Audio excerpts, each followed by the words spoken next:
우리에게 주시는 하나님의 말씀은 사사기 1장 1절에서 10절 말씀입니다. 여호수아가 죽은 후에 이스라엘 자손이 여호와께 여쭈어 이르되 우리 가운데 누가 먼저 올라가서 가나안 족속과 싸우리이까? 여호와께서 이르시되 유다가 올라갈지니라. 보라, 내가 이 땅을 그의 손에 넘겨 주었노라 하시니라.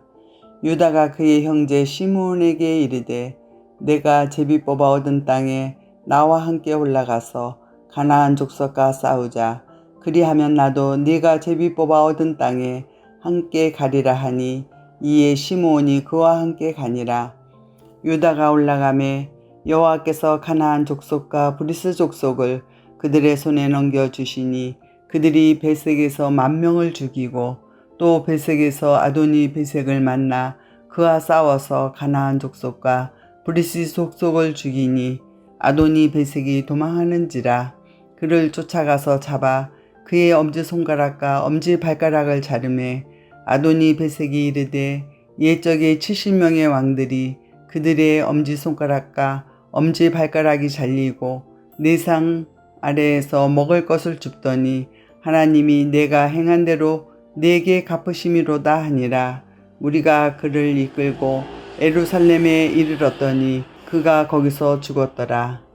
유다 자손이 예루살렘을 쳐서 점령하여 칼날로 치고 그 성을 불살랐으며 그 후에 유다 자손이 내려가서 산지와 남방과 평지에 거주하는 가나안 족속과 싸웠고 유다가 또 가서 헤브론에 거주하는 가나안 족속을 쳐서 세세와 아이만과 달메를 죽였더라.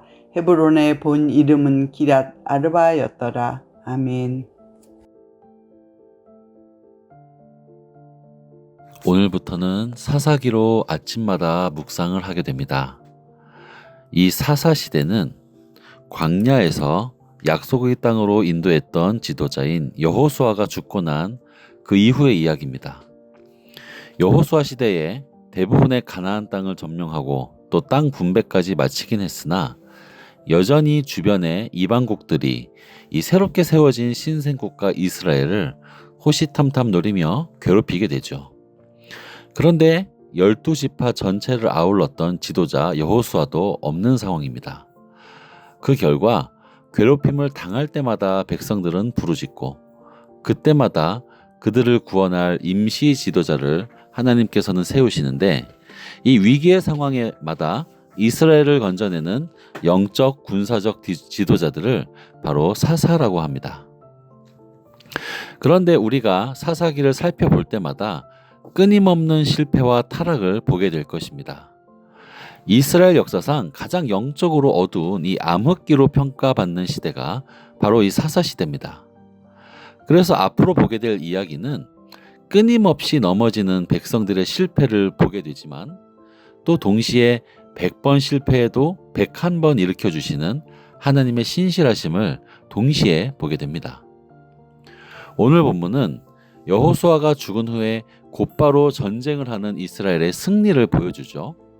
유다 지파가 시므온 지파와 함께 가나안 사람들과 싸워서 승리를 하고 적국의 왕인 아도니 베색을 처단하고 더 나아가서 이스라엘의 가장 중요한 도시가 될 예루살렘과 헤브론까지 점령하는 장면입니다.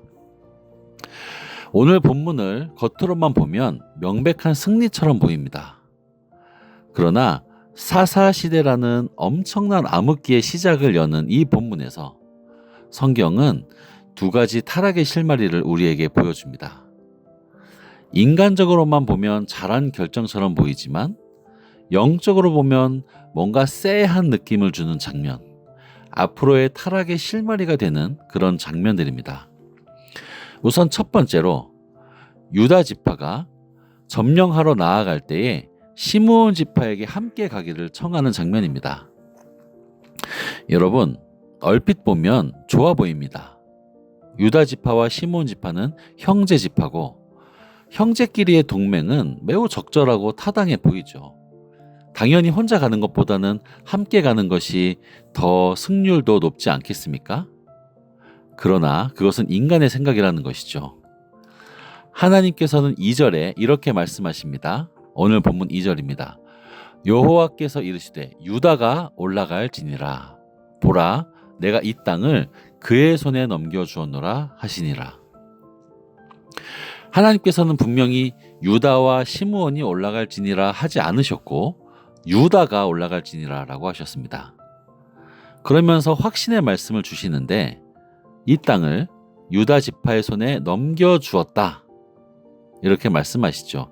이거는 시간적으로는 아직 일어나지 않은 일이지만 마치 과거처럼 완료형으로 쓰므로 하나님이 확실히 이루실 것을 약속하는 그런 문법입니다. 예언적 완료형이라고 하죠. 다시 말해서 하나님께서는 유다 지파 혼자 올라가도 충분히 승리할 수 있는 확신과 약속을 주셨습니다. 그러나 유다는 인간적인 생각으로 시므온을 끌어들이고 있는 것입니다. 물론 이것 자체가 큰 문제를 일으키진 않습니다. 실제로도 압도적인 승리를 거두죠. 그러나 이렇게 인간의 인식을 근거로 하나님의 말씀을 전체가 아니라 부분적으로만 순종하는 것, 이 자체가 문제입니다. 이 자체가 타락이다 할 수는 없지만 타락의 전조 증상이라고 할 수 있는 것이죠.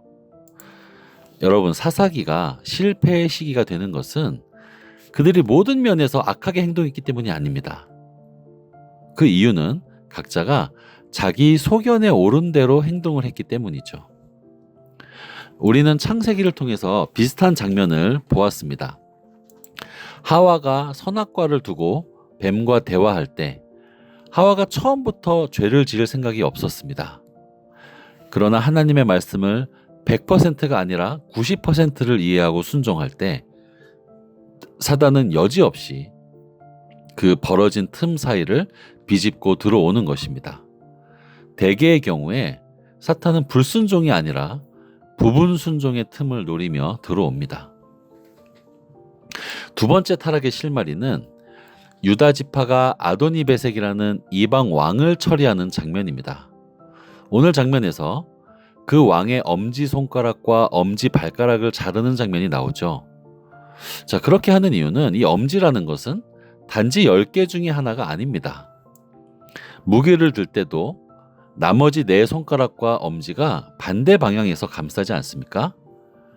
또 걷거나 뛸 때도 우리 몸의 대부분을 엄지발가락이 지탱을 합니다. 그러니까 엄지손가락, 엄지발가락만 무력화가 되면 그 사람은 무기도 못 들고 제대로 걷지도 못하는 완전히 전투불능 상태가 되는 것입니다. 얼핏 생각하면 이렇게 하는 것이 정당하다고 생각할 수 있습니다. 왜냐하면 인간적으로 생각하면 바로 죽이는 것보다야 훨씬 낫지 않겠는가 생각할 수도 있죠. 또 1장 7절에 보면 이미 아도니베섹은 다른 왕들에게 자기가 이미 많이 행했기 때문에 인과응보로 갚으시는 하나님의 공의로운 심판이지 않는가 이렇게 생각할 수도 있습니다. 그런데 여러분, 바로 그것 때문에 문제입니다. 이렇게 포로를 처분하는 것, 엄지, 손, 발을 자르는 것은 사실 가나안 땅에서 이 아도니베섹이 즐겨 쓰던 방식이라는 것이죠. 즉, 지금 이스라엘은 가나안을 정복하고 있지만 실제로는 서서히 이들에게 물이 들고 있는 것입니다. 사람을 철저히 불구로 만들어 놓고 개처럼 음식을 주워 먹게 만들어서 상대에게 굴욕을 주므로 나의 승리를 만끽하는 것, 또 예루살렘까지 그를 끌고 가서 결국 죽도록 방치하는 것, 이런 것 하나님의 방식이 아닙니다. 하나님의 방식은 적을 진멸하라는 것입니다. 그들이 죄인이기 때문에 단번에 처단하라는 것이지 이렇게 고문하는 방식으로 비인간적으로 처리하라는 것이 아니었습니다. 지금 이스라엘은 겉으로 보기에는 승리하였지만 사실은 잔인함과 인간성 상실이라는 더 큰 타락이 틈타고 있는 것입니다. 여러분, 외국 영화 중에 모범 시민이라는 영화가 있습니다. 최악의 악당에게 아내와 딸을 잃게 된 주인공이 그 범인을 직접 응징하는 내용의 영화죠. 부실한 법 집행을 믿지 못하고 자기가 직접 범죄자들을 가장 잔인하고 고통스러운 방식으로 처단합니다. 그런데 영화를 보면 볼수록 이 주인공이 악당보다 더 악당같이 변하는 그런 모습을 보게 되죠. 니체의 말을 따라서 괴물과 싸우면서 스스로 괴물이 되어버리는 것입니다. 물론 이건 영화이기 때문에 인간적으로 공감이 됩니다. 또 사이다 같은 시원함을 느낄 수도 있습니다. 그러나 아무리 복수에 성공했다고 해서 자기 스스로도 똑같이 괴물이 되어 있고 또 철저히 망가져 버리는 것, 그것이 과연 성공일까요? 여러분, 가나안에 들어온 이 이스라엘 민족이 사사 시대 동안 실패를 하게 된 주요 원인이 바로 이 두 가지 때문입니다. 하나님의 말씀보다도 자기 판단을 더 신뢰하는 그 소견에 오른 대로 행동하는 것. 그리고 두 번째는 가나안의 화려한 문화를 끊지 못하고 결국 동화되어 버리는 것. 이 두 가지의 실마리가 오늘 본문에 모두 보여지고 있는 것입니다. 사랑하는 성도 여러분, 우리 또한 이성을 가지고 살아가면서 또한 세상 속에서 살아갑니다. 이 서울이라는 화려하고도 세속적인 문화의 한복판에서 우리는 살아갑니다. 그래서 우리 스스로의 삶을 생각해봐도 사사기 시대와 똑같이 실패를 반복하는 그런 내 모습을 발견하게 되죠. 그러나 성도 여러분, 우리에게는 반전이 있습니다. 바로 예수 그리스도의 압도적인 은혜가 우리에게는 있다는 것입니다.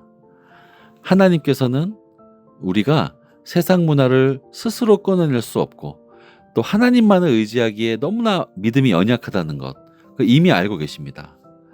그래서 사사기에서 보여준 것처럼 우리를 그대로 두면 똑같아질 것도 아십니다.